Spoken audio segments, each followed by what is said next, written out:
حضرت سوید رضی اللہ عنہ کہتے ہیں، میں اپنی قوم کے 7 افراد کے ساتھ حضور اکرم صلی اللہ علیہ وآلہ وسلم کی خدمت اقدس میں حاضر ہوا۔ آپ صلی اللہ علیہ وآلہ وسلم کو ہمارا انداز گفتگو، نشست و برخاست کا سلیقہ اور لباس پسند آیا۔ آپ صلی اللہ علیہ وآلہ وسلم کون ہو؟ ہم نے کہا ہم مومن ہیں۔ اس پر آپ صلی اللہ علیہ وآلہ وسلم مسکرانے لگے اور فرمایا، ہر شے کی حقیقت ہوتی ہے، تمہارے اس قول کی حقیقت کیا ہے؟ ہم نے کہا 15 خصلتیں ہیں، ان میں سے 5 تو وہ ہیں جن کے بارے میں آپ صلی اللہ علیہ وآلہ وسلم نے ہمیں حکم دیا ہے،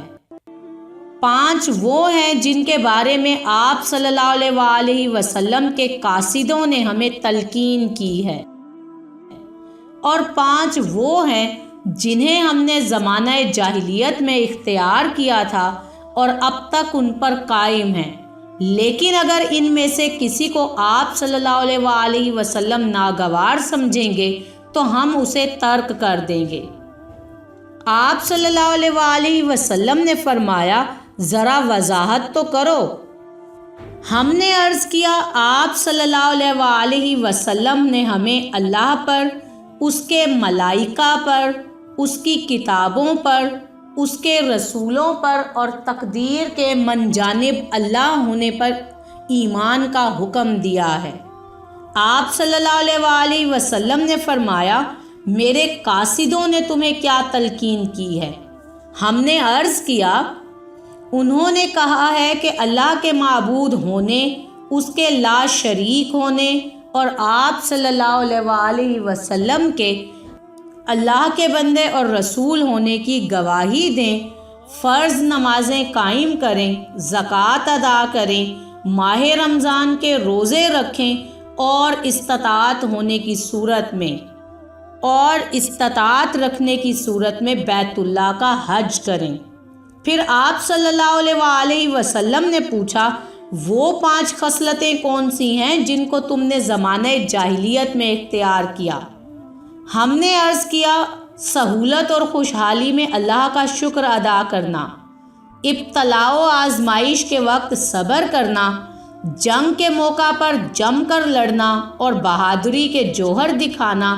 اللہ کی قضاء و تقدیر پر راضی رہنا اور دشمن کی مصیبت سے خوش نہ ہونا۔ نبی کریم صلی اللہ علیہ وآلہ وسلم نے صحابہ سے فرمایا،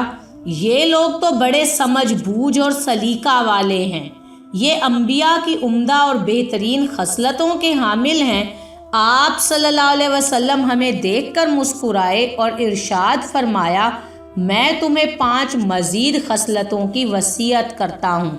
تاکہ اللہ تبارک و تعالی تمہارے اندر خیر کی ساری خصلتیں پوری فرما دے۔